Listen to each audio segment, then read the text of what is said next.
Welcome to the Grappling Grappling Rewind Podcast. Welcome to this week on the Grappling Rewind Podcast. On this week's show, we're going to preview the IBJJF No-Gi Grand Prix with some real fun names and some late replacements. As always on the show, I'm your host, Maine, my co-host, Miranda. How you doing, Miranda? Pretty good. How are you? Doing pretty good. Finally out of the weeds with being sick, so now I am healthy, and I'm very happy to be back here. This is a fun card. It should be a pretty short show, because realistically, there's not a whole lot of other stuff going on. It's just the IBJJF GP. It's pretty good. There's a great lineup for the GP. There are some fun super fights on the card. We just did a nice pre-show. Got some good records for some people. Got some matchups. Overall, so, as always, so there's no news this week. We're going to get right into the GP. With the GPs, with any sort of thing that we don't have brackets for, these are always really hard previews to do because essentially what we're doing is we're playing guess and check of like, I think this guy will go here or not here. Generally speaking, how we do these the last couple of years, instead of kind of trying to make a fake bracket and guess and check for that, we go through why you should care about this athlete is on the card, what their actual shots are to take the whole thing, and their pathways to victory, and also, generally speaking, the people on the card that will probably be able to beat them or give them big problems. Yeah. That's sort of, over the years, how we've morphed to doing these previews when we don't have a bracket, because why would you give a bracket ahead of time? I kind of like the day of bracketing, and I also kind of like when we get brackets, like, well in advance, because it gives you, like, they are both fun for different reasons. The day of bracketing is always wild because you're like, oh, that's how they bracketed it? That's crazy. But it is also nice sometimes to know ahead of time, like, who's going to fight who, because you can actually think about, oh, we're going to may see this matchup or this matchup. So, again, different strokes, different folks. But that is generally how we're going to do it. So, without further ado, Miranda, am I missing any news, first of all? I don't believe so. Okay. So let's kick it off. The 2026 IBJJF No-Gi GP. We have Victor Hugo, we have Pedro Mourinho, we have Michael Pixley, we have Diego Pato, we have Gustavo Batista, we have Javier Barter, we have Nick Hartman, and Marlon Tajik, a man whose last name I'm going to continue to butcher. And then we'll get into the super fights a little bit later in the show. That's going to be headlined by Cole Abate versus Will Wilson and Kalena Kravar versus, give me the name, Miranda. Agatha Rebello. Agatha, that's how you spell that. That is way easier than I thought it was going to be. So, kicking it off. I mean, it could be I think it's Agatha. It could be. It could be a different. Agatha. Okay. I think Agatha's a good pronunciation for that one. So, kicking it off, number one seed. Obviously, I think this is probably. I would guess your number one seed as well. Victor Hugo. Yes. Victor Hugo coming off of a really commanding performance at CJI2. One thing I noted, kind of when doing pre-show, was I don't think Victor Hugo's done IBJJF in a couple of years, and you confirmed it. You went through the record. You were like, 2023. Yeah, it's been a minute. Which is kind of odd that IBJJF is bringing him back, unless I've missed something. But, like, generally speaking, Victor Hugo's mainly been on super fights, on big cards. CGI, and... super fights. Yeah, I'm trying to think UFC, of which one. UFC, FPI stuff. FPI, yeah. Who's number one, I think, a couple of times. Like, he's just been notably, which kind of makes sense. He is now in the professional side of his career. He's won enough IBJJF world titles that, like, that doesn't really, after you win the first one, the benefit of that is, like, there's not a huge cash prize. He's opened his own gym in Austin, Texas. He's actually, like, he's not just opening it in name. He's actually, like, running his own gym in Austin, Texas. So it makes sense that, like, that would be his student base would be his priority, and the professional matches that he's on would be his priority. Yeah, and you're not making money doing IBJJF. Right. Unless the Grand Prix is $20K. I thought it was 50. I thought it was actually a substantial. Go to our notes, because your notes has it. My notes has it, but my notes is a scrape. Is Google scraping information to get that? Last time I think it was like 50 or 100. It was a much bigger. It was a much larger group. Yeah, I have it as 50, but in the Flow article that we're referencing most of the information from, which is the broadcast partner for the event, so it's where most of the information should be, it's not present. IBJJF has some articles, but I didn't see anything immediately when I was looking other than what Google had scraped over to pull that like peripheral information. Oh, they have for it. They have it bracketed. Oh, they do have it bracketed. Well, Awesome. That would have been great during the whole pre-show. Let's do it live. So, Yeah. first matchup, we have... Why they got to do it like that? Okay, we got Victor Hugo Well, versus... they have all three rookie black belts against former world champion opponents. That's how they're doing Which makes sense with how you bracket it, but like, why you got to give Pedro Mourinho? You got to give Diego Pato, Pedro Mourinho. You're not going to Victor Hugo again. I was really hoping they weren't going to do that because they've given Victor Hugo, they've given Pato Victor Hugo. I think at two different times. I think in ADCC he had No, him. that was Kynan. Because I just looked. Was it Kynan That was Kynan that put his knee on his face. That was Kynan. Okay. Another big I didn't heavyweight see. that I feel didn't bad about. see Victor. I didn't see Victor Hugo and Diego Pato in that in the record I looked at, but it doesn't mean they haven't gone Okay, against each then other. I'm probably conflating and supplementing Kynan for Victor Hugo Yeah. as big guy first round smash guy. Yeah, my I mean size. there probably is another thing that the two of them went against each other at, but yeah. So quarterfinals, they bracketed it out that we can see, and it's going to be First one is Victor Hugo versus Marlon Tajik. You can start with his last name. Tajik. Marlon T. He Yes. just won trials. We talked about him. He had a fun match in the finals versus Taylor Pearman. Pearman. And we talked about that at length last week. How essentially Pearman gives up the -1, and Marlon just plays it diligently, stays on top, does exactly what he needs to do. Make sure he doesn't get leg locked. Yeah, which was again no small But feat. Tajik is going to be how big? So He's not going to be Victor Hugo big. no, well we thought about that. Like he's probably cutting weight for trials. And he's at Yeah. 77 because Ono Flanagan was at 88 Yeah. or 99. But like we know that Pearman was down a lower weight class at 77. Yeah. So if Marlon can make 77, even if he's cutting hard, which it looks like he was in really, really good shape for trials. Again, Yeah. you have to be to win trials. And if he's... He might be barely 200, but even if he's like barely That's 200, my like thought. Victor Hugo is a big. Victor Hugo is all makes- of 260. He makes Nicky Rodriguez look small. Yeah, Victor Hugo is a big, imposing guy. But so even if you're 200, Yeah. like that is still a really rough matchup. And so Victor Hugo here is probably going to play guard. It wouldn't surprise me to have him take down Marlon and just run a heavy pressure passing smash game. But I would think that he pulls guard, then does fun Victor Hugo things. Goes for the sweep, goes from the bottom, Yeah. and then comes up. Especially again, we're in the IBJJF rule set. Yeah. And I'm still give me the title for this because I cannot for the life of me put up on our other notes. So walk me through Victor Hugo and like where he takes his game here while I try to source this. I would think Victor Hugo pulls, goes into like X maybe, something like that, single leg X. Oh, this isn't the crown. Sorry, I keep typing it as the yeah, crown. and it's the No-Gi GP. And then there we go. Got and it. then comes up, and then just kind of like crush, pass kind of situation, because You're scoring points. he's scored points. He has no reason to play outside that game. Marlon didn't score any points against Pearman. He didn't get leg locked, but he didn't score any points either because he won on the on the disadvantage. He won on the negative point. Won the negative point in his finals match. So, he had some good matches earlier in like, trials, but Pearman was the best guy in his bracket by a good margin. So yeah, and my assumption is if you can't pass Pearman, I don't think you're going to pass Victor Hugo.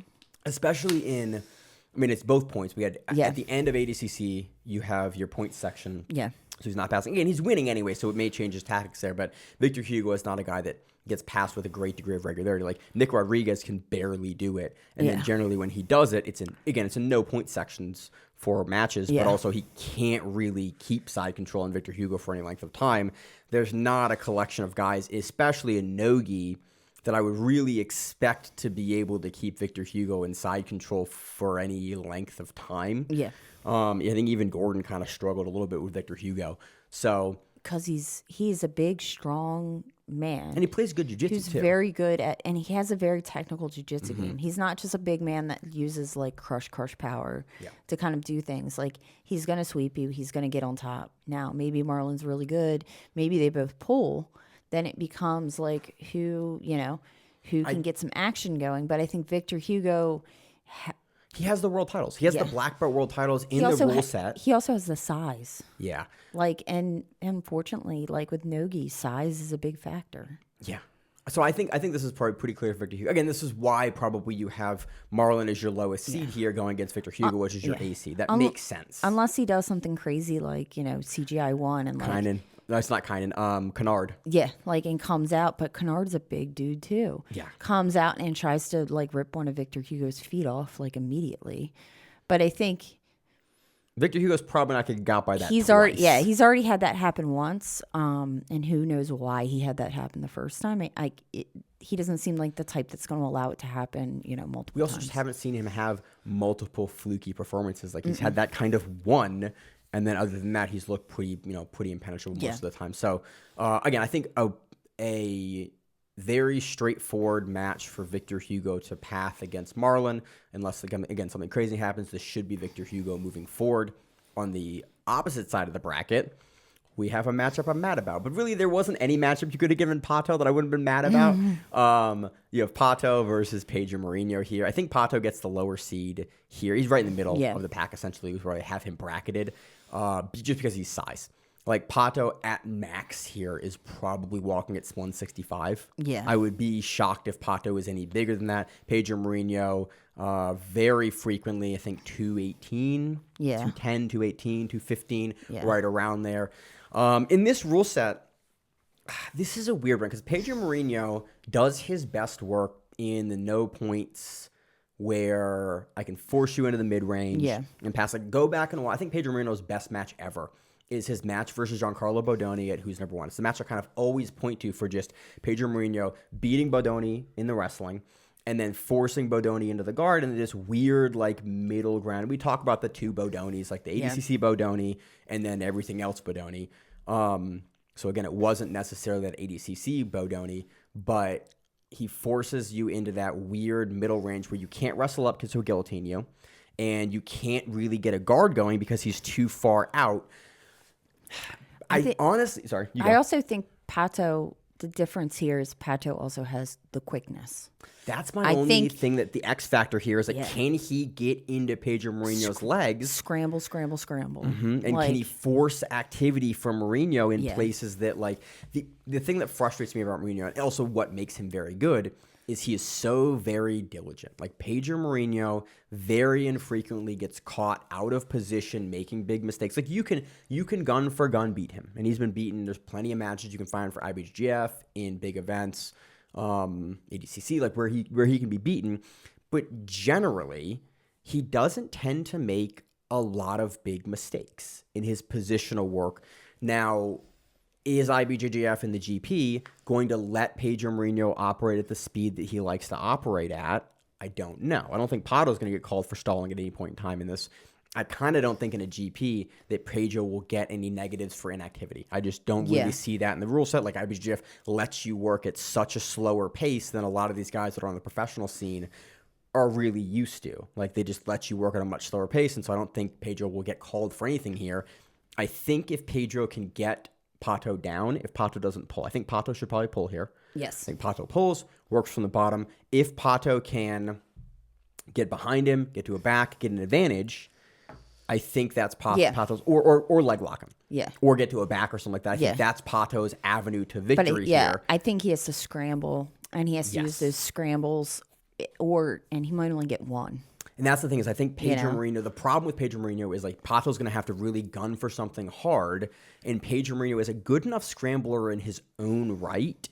And generally speaking, isn't caught out of position egregiously very often. So it's Pato's going to have one good opportunity to make this work for him and to take this match. And Pedro Marinho, just being the bigger guy that plays the positional range so well, that probably won't let Pato get underneath him for any length of time, is just going to be on top and be able to press an advantage on top that I think will give him the decision in the match. Unfortunately, I think Marino's got a really hard style to beat most of the time. So Pato has a shot here, but he's undersized, and Marino's just really, really diligent. Yeah. He just doesn't tend to leave his feet out a lot. Yeah. He doesn't tend to turn his back in ways he shouldn't. He's always square to you. He's always, when he does address with a knee cut, he's pressuring down. He's not allowing you to wrestle up. He's always got the threat of the guillotine. He's just got a really well-constructed game to win by small margins, but to consistently win these kind of matches. But it's also IBJJF. So you have those small margins that you can operate in. But I think if it's IBJJF, Pato has a lot of goodwill in IBJJF. It wouldn't surprise me for him to have a good performance and take a decision here if the match is even.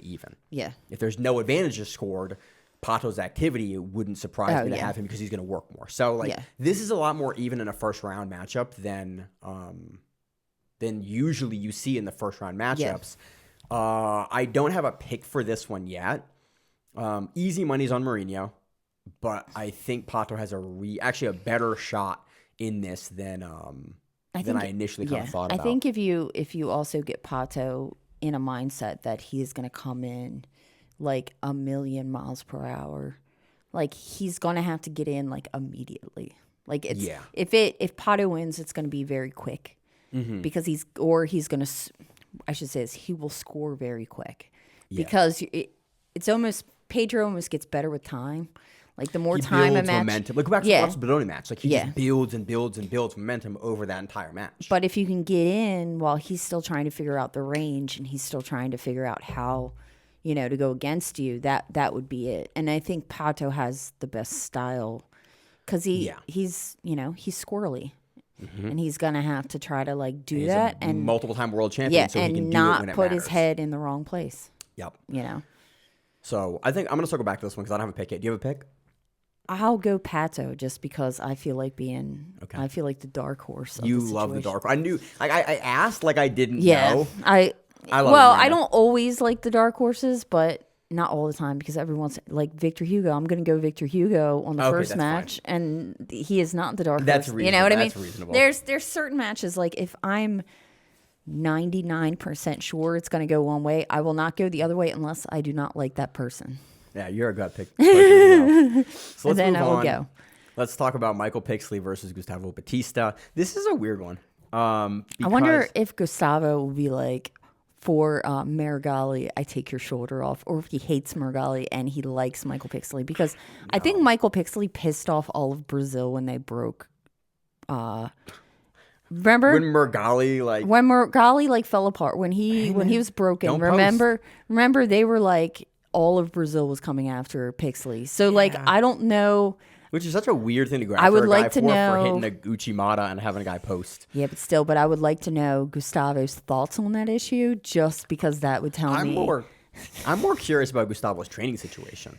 Yeah. Because Gustavo was Atos until, if he's still Atos, is he not Atos? Like Atos camp is under a big shakeup right now allegedly under the leadership of Sarah Gavao, which is definitely a statement. Gustavo is under Leandro Lowe.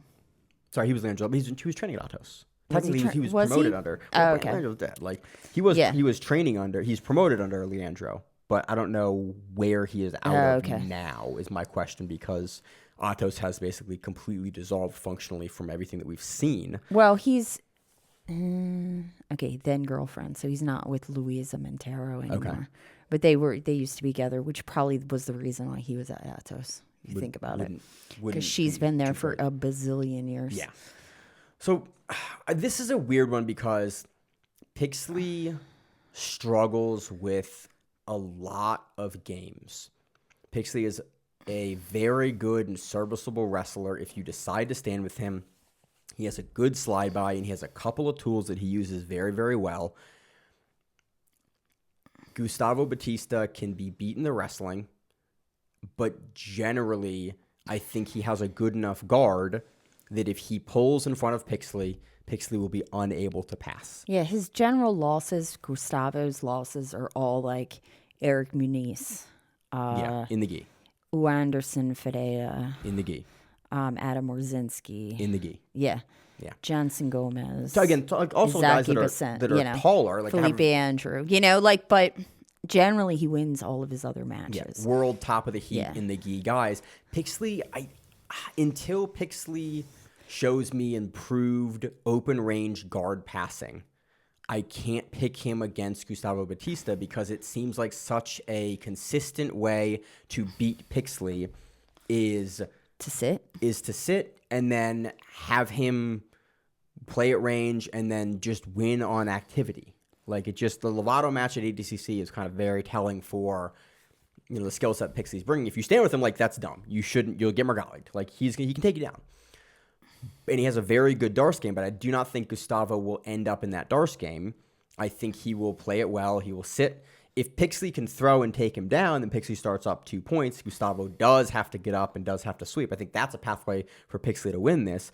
But I think if Gustavo looks at the matchup correctly, he pulls, and then he is playing guard, and then he's just active from the bottom, and he's forcing Pixley to come in and try to pass, which is just a skill set that we haven't seen Pixley be able to leverage, against high-level guys to get around a longer, high-level, rangy, lengthy guard. Yeah.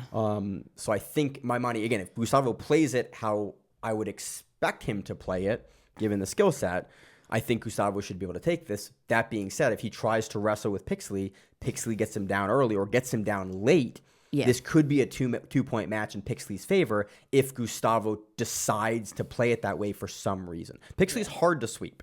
He's not impossible to sweep, but he's hard to sweep. Gustavo does the, I'm trying to think what that sweep is called. It's the... Not a tornado sweep. He does tornado. That's why he gets the knee bar. He has like a couple knee bar runs off it. He does some, like, you get super under people. Yeah. And the thing is, all he has to do, he gets an advantage. All he has to do is get him to touch the mat or like some kind of that exposure of some sort to the back. And I think Gustavo's pathway here is like, again, he plays a better guard than we've seen Pixley be able to consistently pass. Pixley is, again, still improving, could absolutely show up that, he's now dealt with that range in the guard problem. But he has not showed us that he can do that yet, and so I'm very hesitant to be able to pick a guy to come out with a new skill that we haven't seen him leverage yet. But you could see a situation like a double guard sit. Michael gets up, he gets the advantage for sitting up, and then he just doesn't get swept the entire round. I mean, he's not a bad strategist. If you think Gustavo's going to pull, that is a phenomenal way to get an advantage. Even if he doesn't pass, that's a great way to do that. And generally, the Pedigo guys have some kind of strategy going on. Yeah, usually it's a fairly good strategy with So, Heath I mean, back there. in a situation like that, like, I could see him win on that if he has the ability to keep his hips under him and not have... And not have Gustavo be able to score. I think if Gustavo gets something going, it will be big, and he will take the match with it. But if Pixley can play it right and force Gustavo into either a weird wrestling battle here or into, like, an advantage battle, he can take it. My money is on Gustavo, but Pixley does have pathways here to take the whole thing. Yep. Moving on, let's talk about Javier Barter versus Nick Hartman. I think it was in the interview that I did with Brandon Reed that's now out on the Grappling Around YouTube channel. If you're not subscribed to that, do that. That'd be awesome. I think Brandon Reed talks about, at least either it was before the interview or during the interview, talks about how good Nick Hartman is. Nick Hartman also looked very, very good at trials. Silver medalist at trials. He played a really long, lanky no-gi game. He gave everyone the entire weekend at East Coast Trials here in the U.S. problems. Yeah. And just consistently was like, who is this guy? Oh, that's Nick Hartman. And I think he's a Drysdale guy. He was originally, it looks like he was originally under Cautera. Really? He was born. Born in Naples, Italy. While his dad was in the Navy, joined the Air Force. Blah.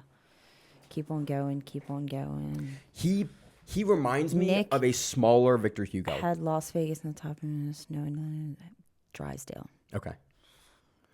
New black belt. He was a brown belt when he. Who beat him at trials? Bantha didn't beat him. Did he beat Bana?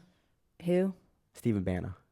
I don't. Did he win trials? I'm blanking on. You went to trials. I did. I did not. I remember his finals. I remember not really being super familiar with him, and then being very impressed with him as a big guy, throwing up triangles, throwing up arm bars, inverting in the guard, just generally speaking, being a handful for all of the guys trying to like smash pass through him, get around. Like, he was just very serviceable from every position with a lot more very competent guard work than most big guys have, especially most big guys in no-gi. Like, it was very, but he also wasn't doing that weird range thing where it's just such a unique guard that no one can deal with it. It was just good, solid fundamentals. He could play in tight. He could play at range. He had good subs. He was dangerous. Like, I liked his game a lot. I just haven't seen a lot of him.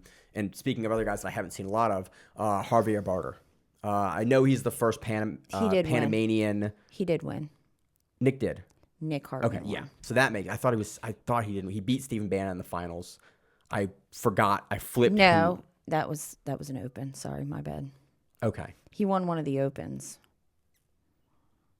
I'm still looking.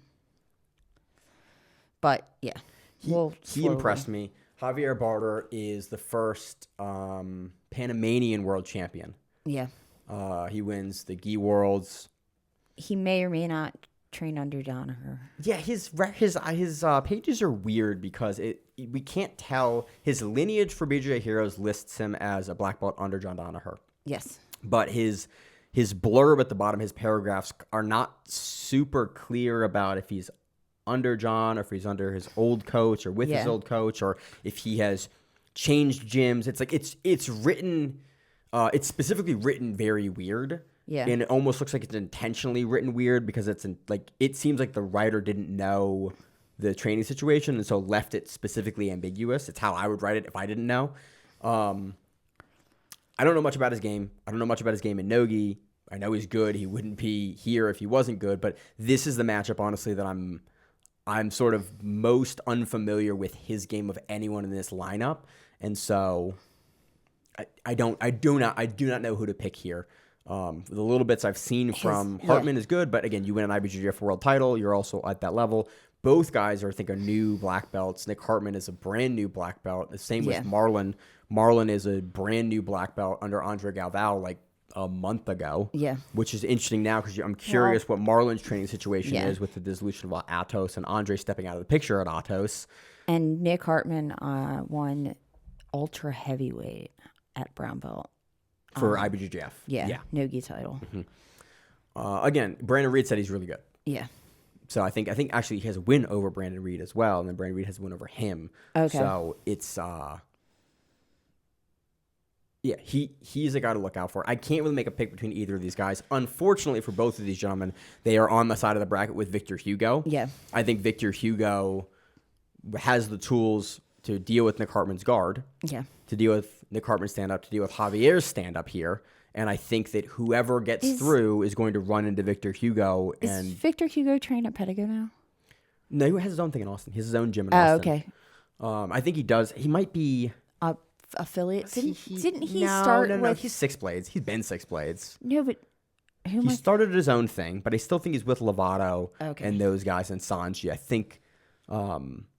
I think Lovato was still in his corner. He was in Lovato's corner recently. Yeah, because Lovato was in his white sneakers and his jeans and Mm-hmm. So again, that side of the bracket for me, it's the Victor Hugo show. I think it's very easy to pick your number one seed, Victor Hugo here. Again, pending something crazy happens like CGI 1. I switched another human for Victor Hugo, but. Yeah.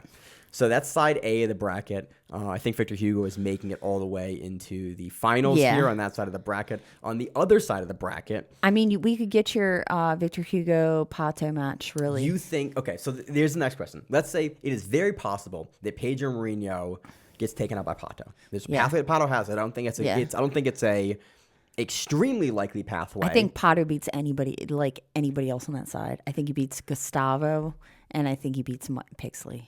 I think he's fast. I could see that. And I think he has that, as the kids would say, he has that dog in him. You do have that dog in him. So he'll kind of attack but either of them. Mm-hmm. And I think if they can slow him down, then yeah. But I think you have to significantly outsize him and significantly outwork him to be able to actually physically beat him. Batista has the best shot there. On that side, if you deal with like the positional management of Pedro Mourinho, I think if we're picking Pato, the Pato pathway here, we very much could have Pato take out Gustavo Batista. Yeah. I think Batista on that side of the bracket has the best style to deal with Pato. Yeah. He likes to play low. He likes to play heavy. You're just going to impose size, especially if Pato's had a tough match with Pedro Mourinho. Yeah. He's not going to be 100%. He's going to bounce pretty quickly, but you then have another giant guy and then potentially have Victor Hugo after that. I just think that is a crazy thing to have stacked against you. I'm blanking on it. Who did Pato lose to? Fabricio? It was Fabricio Andre did Polaris versus Yeah. Condon. Yep. Okay. Yep. I knew it was like another guy of the same another 66er did that. Yeah. Again, Pato has the tools to have that Fabricio Andre run and make it to the finals of a GP like this. But I think the level of competition here and the way that IBJJF tends to play and the rule set makes it different for Pato to be successful there versus the Polaris style. I do think Gustavo Batista will probably take this side of the bracket. Okay. You think he beats Pedro? I think he beats Pedro Mourinho. The problem with Pedro Mourinho for me is he is very explosive in bursts, but I think Gustavo Batista can be very diligent. I think Pedro Mourinho is better in no-gi, but I just think that Gustavo Batista is better in IBJJF. I think if this is like a who's number one, I would pick Pedro Mourinho here all day. Yeah. But I think in IBJJF, Batista has a game that is much more constructed around being successful in the IBJJF rule set with the way that he position manages and the way that he point manages. It looks like they went against each other. What's the result and when was it? 2022 Worlds. 4 years ago. Yeah. If this is the same But Pedro they Mourinho. both kind of have similar games. Pedro was still Pedro developing. Felipe Serra Mourinho. Is that correct? Yeah, I think so. Versus Gustavo Espindola Martinez. I'll jump to the ends. Jump to the end and figure out who won because it's it's in the gi. Yeah, still. It's in the gi. I'd still pick Batista 17-0 in the gi. in the gi. Okay, so there's some blood there. But again, that was also 4 years ago. I don't think Pedro Mourinho was nearly the guy 4 years ago he is now, though. I think Mourinho has gotten better. Probably 2 years after this, 2024, It's was also some of the best Mourinho's yeah. ever It's looked. also the gi, and the gi can, especially if you're not a gi person. But Mourinho is a gi person. Like that's- he just primarily has a success in no gi. yeah, but that's it's one of those things. I would so if I was Gustavo, I'd be like, remember 17 points. Remember those 17 points a long time Pissing ago, off sir. Pedro Mourinho is the right way to go for that. That might give him the fire to increase the activity level. And when he gets rolling, man. Yeah, but you know his first match is Diego Pato, where he's gonna have to be like blazing. Yeah, he's going to have to go fast. Yeah. Again, for this side of the bracket, I really think Gustavo Batista is probably the one that takes it in my eyes. I think that he has he has that big win over Pedro Mourinho 4 years ago. He has the size to beat Pato. He has the guard to potentially beat Pixley. Like on paper, he has good stylistic matchups against anyone that he can run into on that Unfortunately, side. Gustavo Batista, I completely said that name. You got something there. Gustavo Batista versus Victor Hugo might be a very boring match. Yeah, as that's a my only finals. concern as an absolute final is that might not be the most exciting. I'm still going to pick Hugo here versus Batista. I think he's bigger. I think he's stronger. I think the guard that he plays, he will be able to make work.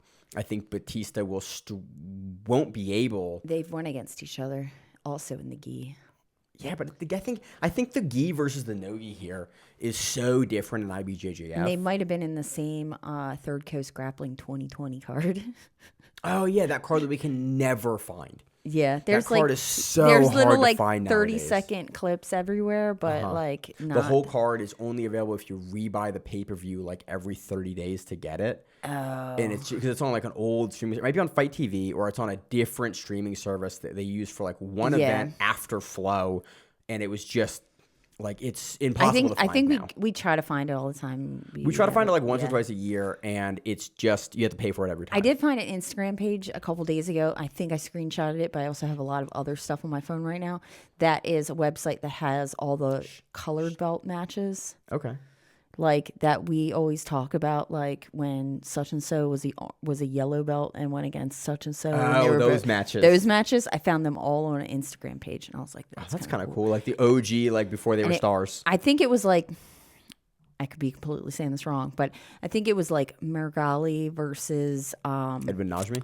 No, Levi Jones Leary. That at popped up. I saw that page. Yeah, at like Purple Belt. At Purple. Or like some, yeah. And I was like, what the fuck? You know, because you have to think they'd started somewhere. So some of them have gone against each other. In like a lot of them, honestly. Yeah. You know, if they're around the same age, most of them have gone against each other. If they were even close to the same weight class, they were in juvenile at one point together. And like you go back look like the Vertolo's matches, and you're like, oh, you had matches versus them. It's like, oh yeah, you were both 10. Yeah. You were 13. Yeah. And like you were in juvenile 2, you were in juvenile 3 or whatever it was, fighting them. So I don't necessarily think Gustavo versus Victor Hugo is going to be the most exciting. I really honestly don't necessarily But Victor Hugo might just like murder everyone. I kind of think he does. I think we've talked about kind of his methodologies for victory for his side of the bracket. I think Victor Hugo versus Pato, he's too big. He can't. He does similar to what Kynan does versus Pato. He just overwhelms with size. Victor Hugo versus Pedro Mourinho.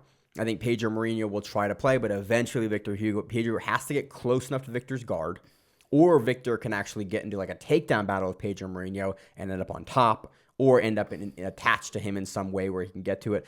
Victor Hugo also has a very good leg lock game, which we kind of don't talk about a whole lot. But one of his no-gi titles for IBJJF was that knee bar over Cyborg. Yeah. He's done it before. He has a very good inverted knee bar game. And Gustavo's coming in last minute too, because he replaced Devontae. Yeah, you found that earlier. Yeah, Devontae Johnson.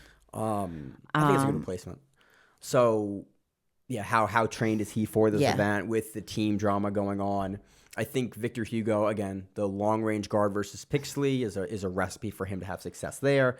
Gustavo, it's a similar way to get around Pixley, but I think that Gustavo will try to play a smash pass game. Yeah. Now. The other thing is with like the whole Atos thing is it's a really big gym, and there are a lot of people that go to it, and you could be in a crew that you never are around. I don't know how often. I don't know what his training schedule is like. How affected necessarily. It might. It might not be that affected. He might not be that affected. And there's a bazillion other world class gyms around the area. I'm sure. Some of them went to Keenan. Some of them went to OJ. So, some of them we don't know yet. Yeah. But some of them probably didn't leave Atos. Go anywhere. They just didn't say anything. Know. We just don't know yet who's where. We know Kynan left. We know a bunch of people left. But the dust hasn't fully settled yet. The big like Maine that were having a match, and the ones that we kind of expect something out of because they have like a PR program. Yeah. They're the ones that really like came out and said something, or somebody who just has a really large mouth and likes to say things. But a lot of guys, honestly, like they're relatively quiet about their training life, and so we don't know until they're going to have a match and have a different coach. He's dude on your visa papers too. Well, there's that too. I don't know. He is the dude for a bunch of them. Yeah. Because I know he also brings a lot of talent from Brazil to the United States. They're notorious. Atos is notorious from grabbing. You've all heard the stories about like Andre going, you're very good. I will pay for you, and the other team going like, you just took our guy. And I was like, I'll make him really good. Yeah. And everyone's like, I can't really argue with that, but also like we've grown him up from this guy, and then he goes to Atos. Yeah. So. That's all the GP. Again, I think this is the Victor Hugo show. These GPs, there's always upsets. Yeah. But Victor Hugo is just such a strong player. We haven't seen him in IBJJF in almost 2.5 years. I don't know, but also you win that many titles in IBJJF, it wouldn't surprise me for really nothing to have changed from a technical perspective. I think Victor Hugo is just as sharp as he was 2 years ago. Yeah. If not even sharper. Yeah. And so it wouldn't surprise me to have him look in perfect form and then win the whole thing for 50K. Yep. I agree. Any other thoughts on this? Nope. All right. Let's move on to not looking at this line. Cole Abate versus Will Wilson. They have this listed funny to me. Okay. Cole Abate versus Will Wilson. Cole Abate, they picked the weirdest picture for Cole Abate. Well, it's like an old Kings picture. They also like messed up like names for a while, and they were having like faces with the wrong name. Oh yeah, they did, didn't they? They did. I forgot whose picture they had. It was somebody else's picture on like Yatan Bueno or something. Or was it was. No, it was Cole Abate. They had they combined Cole Abate and I'm not gonna get there. Atos guy. Not gonna get there. Recently, we just recently I'm looking saw at him. Yep, I can't get there. Asian. Murasaki. Yeah. It was him and Murasaki. It was like they like basically took their two faces and like combined them into one human, but they really didn't. And then they put like his name on it, and I was like, what the, I thought he was on this card. I guess he got removed. But he Who might have got knows? hurt at the last one. Honestly, the super fights on this card look fun. Cole Abate versus Will Wilson is the headline super fight. Will Wilson just had a great run as a new black belt at Europeans. He wins the what's above lightweight? Feather? Feather's below it. Oh no, he did win lightweight because Cole Abate had a finals match with Kennedy and lost to Kennedy. So at lightweight, Will Wilson won Europeans, and at featherweight, Cole Abate lost to Kennedy Masayal. Now, interestingly enough, the final match that Will Wilson had at at lightweight for IBJJF Euros versus Mateo Cardona. Mateo Cardona is also on this card, just under a different opponent. So I think it's really cool that they're bringing guys from recent events that have had recent success and putting them back on the card. Cardona is on the card versus Leonardo Souza. So that should be a fun matchup. Cole Abate versus Will Wilson is essentially comes down to, can Will Wilson as the European champion beat the European silver medalist? I didn't do the Europeans. I was like, how did I miss that Espen Matheson won ultra heavyweight? Because he's not Masters. No, he's not an ultra heavyweight. I didn't do the show that week. Oh, that's why. That's how I missed it. That's so because funny. I like Espen Matheson. Yeah, he's fun. He's fun. It's really. Do you think that Kennedy is as good as Will Wilson? Yeah. He's smaller, but do you think he's as good? I don't know. This is a fun matchup. I really don't want to make a pick here because it's a weird, different weight class matchup. I think it's probably has to be being done at lightweight, which is Will Wilson's weight class. I know Cole cuts a bunch of weight to make featherweight. Not a bunch of weight. Cuts weight to make featherweight. Yeah. So I'm really curious. Wilson looked good. Cole Abate looked good. It'll be interesting to see if Cole Abate can kind of get back that match after Kennedy, which was very close, but she was winning until the last 20 seconds of the match until Kennedy finally got it up and took him down with that single leg. But I don't really know. I am much more familiar with Cole Abate's game just because we've been covering since he was 16. So I'm more inclined to pick him. But Will Wilson, again, is your European champion. So I don't want to put it past him and besmirch picking against him just because I'm less familiar with his game. Yeah, it looks like they have gone against each other before. At black? I think so. Oh, that's a black for sure. Yeah, that was a crown, right? It looks like the crown. It's at the crown. Yeah. Yeah, it's a crown event. Yeah. I think Cole beats him at the crown. Yeah. Okay. So it's a rematch. It makes sense. It's a rematch at the GP. It looks like it's funny that this is the No-Gi Absolute, but most of these super fights are happening in the gi, aside from Crevar. Oh yeah, true. But every other super fight on the card is gi. Crevar, it was they went against each other when they were both brown belts, in the gi, and I think Crevar won, but it was a very close win. That was the one that Crevar went up against Sarah Gabao after. I think was that event. Okay. Worlds. So again, I'm not gonna make a pick for Cole Abate versus Will Wilson. It's a rematch. Yeah, this was pants, but. Should be fun. Yeah. Also on the card, we have Helena Crevar versus Agatha Rebello. And like we said, it's a pans. They went against each other in the gi and brown belt at pans. Yeah. And it was a very close match. So No-Gi, again, Agatha's a new black belt. Crevar's a relatively new black belt as well. Yeah. I think Crevar is one of the best women in the world. She just continues to win. She just continues. She won CJI too. Yeah. Versus Sarah Gabao, versus Adele Floriano. I am just really not going to pick against Helena Crevar until somebody gives me a good reason to pick against Helena Crevar. She's just looked phenomenal recently. Even in the matches that she hasn't looked amazing in, she's still won them. She's found a way to win. She's got it done. Allegedly, she's just an incredibly hard worker, which, again, you don't get to this level as young as she was when she was getting to that level without being an incredibly hard worker. I will not pick against Crevar until I see a reason or some wild matchup disparity in order to pick her. Yeah. I think Crevar No-Gi is one of the best, if not, honestly, the best woman in the world. I cannot wait to see her in ADCC, but it is cool to see the rematch happening in No-Gi, but if it was close in No-Gi, again, we've seen Cravar rematch people in no-gi that she lost to in the gi. Again, notably Sarah Gavao, very close match they had in the gi, and then Cravar subs her in no-gi. Yeah. So again, Cravar is stronger in no-gi. We know she's stronger in no-gi, so it'll be fun. I'm excited for this matchup, especially because the first one was close. Speaking of Sarah Gavao, we have Sarah Gavao versus Maria Vicente.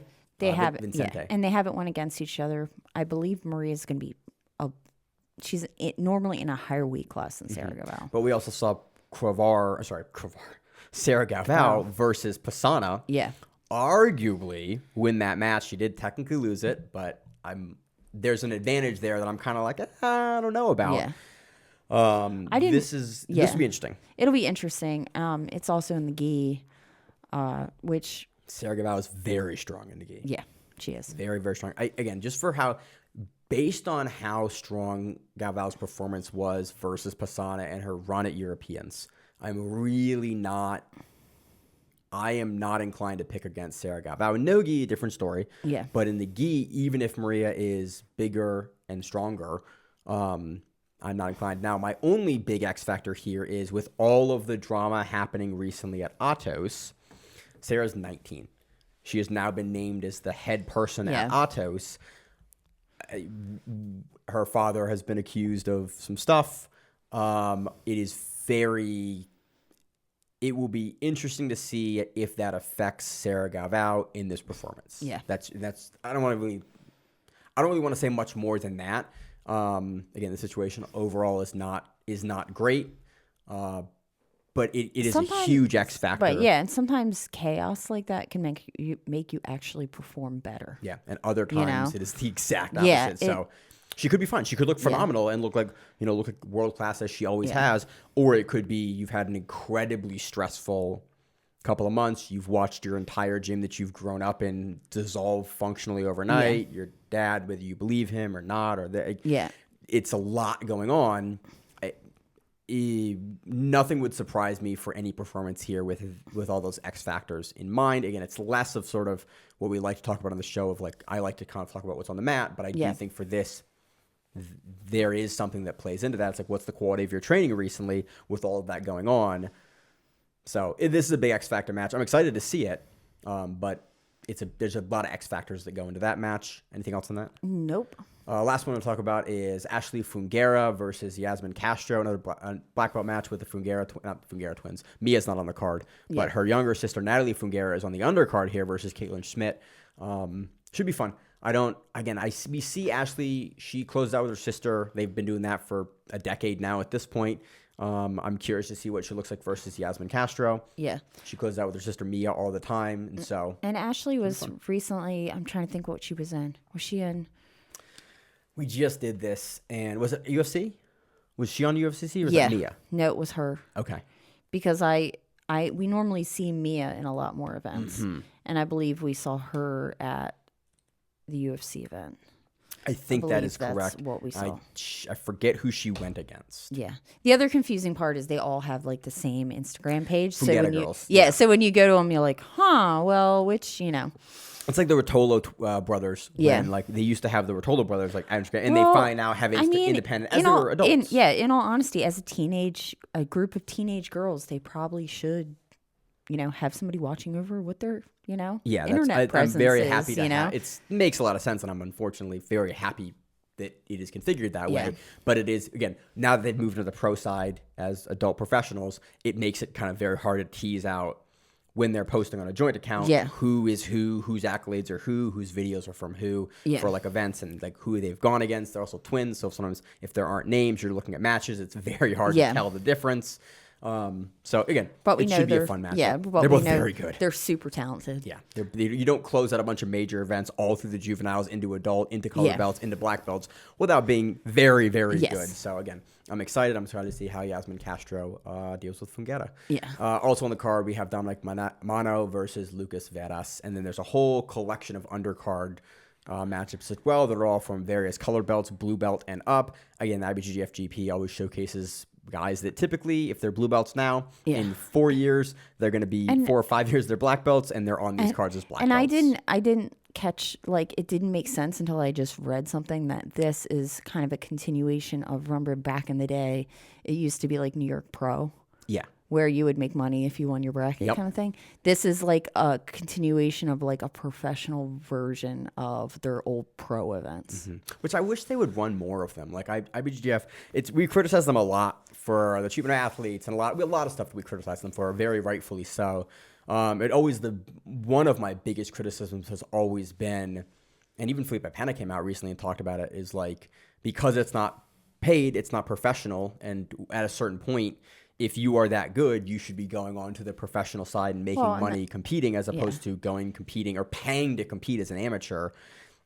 Like you're not getting it rewarded for being very good because the organization that you're competing in doesn't pay you because it's an amateur organization. Well, and that's why I think we haven't seen a lot of Victor Hugo do IBJJF events. Yeah, because even if you can do it for free because you're a world champion, like I have to go and compete and have the expense of going out there and doing it. I also have all the pressure of now going into this amateur event that if I win, I don't make any money for the prestige of winning, even though I've already won it. Sponsorships and that kind of stuff. But a lot of times, like, it's not like poker. Like, a lot of times, in my understanding, even like a big gi sponsor, most of the time, if you're getting that, if you're at the level of a guy like Victor Hugo, like, they don't really care if you're out there competing.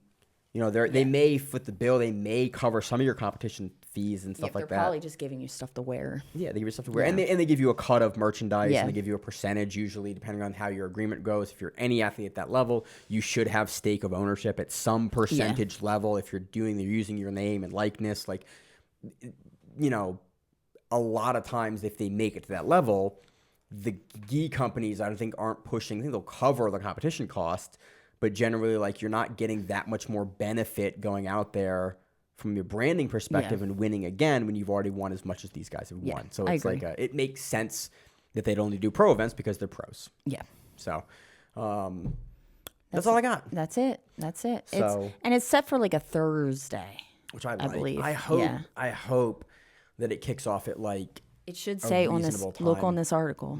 It should say, because this is the article outlining the event. Oh, awesome! It's 11 p.m. start time. No, it's not. I am not seeing. There it goes. 5 p.m. and I assume that's California time. Pacific time. Ooh, 8 p.m. on a Thursday start time. Ooh. And we have 11 super fights. And then 1, 2, 3, 4, 5, 6, 7. And I bet you 18 matches. I bet you the match 8 p.m. on a Thursday. And I bet you they're like 10s. Oh, they're all 10s, except for the lower card matches. The first. They'll not be 10s. The first card. Oh, this is only main card. Oh, we have that. We have 17 main card matchups. And the thing about IBJJF is they're not typically expeditious when it comes to one match finishing. They lollygag a lot. Yeah. So yeah, this is going to be something I'll watch on replay probably because I just don't. That's just too late. Like I can't watch an event that ends at 11:30, especially when I'm coaching on Thursday nights. So. Yeah. So yeah, that does it. Miranda, do you have any closing thoughts or anything else going on fun this week? We're about to go see Corey get his brown belt. We are. So that'll be exciting. We're gonna go to that and at the gym, and I gotta go. It's funny. I was talking to Rachel last night. Oh, it's $50,000. Yeah, we said that. Yeah, you said that earlier. Yeah. You corrected my not knowing earlier. No, I thought. Yeah, but anyway. It's fun now that Rachel's a black belt. We were driving in the car last night talking about promotions. And I was like, "Hey, you gotta stand with me now." And she was like, she doesn't get to stay with me anymore. I don't have. Visibly, man, no one's gonna stay with me at brown belt anymore. For like a year. I know. It was just very funny because she looked at me and like she was disappointed. She's like, "I gotta do stuff now." She goes, "I just want to go and talk with the ladies and hang out." I was like, "You can still do that. You're a black belt. You can do whatever you want now." And it's like I can just run promotions. And she gave me that look like I shouldn't, but I might. Yeah. So it's just very funny. This will be her. I brought my purple gi. That's okay, right? You don't care. Okay. Yeah, we're chill. I didn't think anybody cared, but for a second I was like, "Oh shit!" I always do promotions in like a nice white gi because like. That is like one of the few tradition things that I kind of like. And then I'll also wear a holiday hat all December. So, real tradition or not. But anyway, we don't care. We don't have weird gi colors or patches or whatnot. Like we're just happy but every once in a while somebody changes something up on me and I can't always remember it all. And I was in Houston all week. I was at a hotel, weirdly enough, with half the UFC card. Which is so funny. Cutting weight and running around the hotel. It was really weird. Like accidentally. You're I wasn't even supposed to stay in Houston. I was supposed to be like a day and a half in Houston. And I was supposed to go to Austin. I was supposed to spend a couple days in Austin. Houston. What? Rachel and I got engaged in Houston. Really? Yeah. Where? On a rooftop somewhere in some hotel. Oh, nice. She was in the middle of studying for a project. I was like, let's take a picture. And then we did that. And I was like, good day. It was back in like 2019. The weather was wonderful. It was 70s and 80s, and I come home. It was beautiful. It was a beautiful day. Freaking snows. It was a Third Coast event. We went down there to film a Third Coast event. And I was like, it's time, because I was going to do it at ADCC like a year before, and then the rings didn't come in. And I was like, I guess we don't get engaged. So like the next trip we went on, I didn't. It happened to be the Houston trip. So I have a soft spot in my heart for Houston for that. Oh, it's a nice city. Like I had to change everything last minute. It was not a nice city when we were there. And we were just trying to find like a hotel that would give us like the government rate. So really, in all honesty, like we were originally staying at the JW, and we thought we could stay there, and they were like, "There's no room at this inn for us," and we were like, "No," you know. I just had my travel team book a bunch of travel because I was like, I didn't want to muck with government. I was like, just put me wherever you put my colleague. Just put me in the same place. They can do that, but we usually like to get expensed for it. But I was just like, I don't want to deal with this particular trying to figure this out. Please just figure it out, travel team. The Wyndham. So it was great. The Wyndham is one of the best hotels you can get at the government rate. Yes, it is. Yes. Yeah. It is. But The beds are very comfortable. Virginia doing that. But anyway. So yeah. That's it. We got promotions coming up we got to leave in about 20 minutes. Yep. Which would be cool. And then we got GP happening on Thursday. Yep. And then next week we are going to recap the GP. And then the following week we probably have a trials coming up again. We probably have something like that. I tried to look, and then I got sidetracked because my drive is very full of a million things right now. I was looking to see what other like big events we have coming up because, and see if I needed to update my list of things that were happening. List of big events. But then it gets complicated because then all of a sudden I have all this stuff that I put here, and I don't know why. It's going back to the Arena Krikorian versus Danzler match. That was like a couple of years ago. I know. I don't know why all of a sudden like I got like that's what's popping up. I would love someday for someone else that's not me to make a giant like, hey, you want to watch jujitsu.com that just has an updated running thing of like ACBJJ, UFC, who's number one, Polaris, Kasai, like IBJJF GPs, ADCC trials, ADCC opens, like anything that's big that's broadcast that you can watch. Who am I forgetting? That's a really fun event. Like BJJ, EBIs and stuff, BJJ, like Medusa, PGF, like all the ones that we cover on the show. Just make a giant running list that just has them all. You forgot our favorite. Grapple Fest, Polaris, BJJ Stars, BJJ Bet, if they run that again ever. I just want a giant list because, man, curating this for the past decade has been just the biggest problem of the show is just keeping an aggregate list of everything running across all the platforms. MIA. I don't know where this form was. So, regardless, anyway, Miranda, I got nothing else? Yeah. No, I got nothing else either. As always on the show, I am your host, Maine, my co-host, Miranda. And we are the Grappling Rewind. And that what it is. Stay safe. If you like the show, please consider sharing it on Facebook with the folks at your gym. It's the best way that we grow the show, and we really appreciate it. You can reach out to us on email. We also have Instagram. We have Facebook. We have Twitter. We have Google+. Until that shuts down. We have a website. If you have an event you would like to have us cover, please let us know. If you have a name, like most people do, and you'd like to have us stop butchering it, let us know. Reach out to us. The show is also available on YouTube, Spotify, in addition to iTunes and every other podcast service. We very much appreciate your time, and thank you.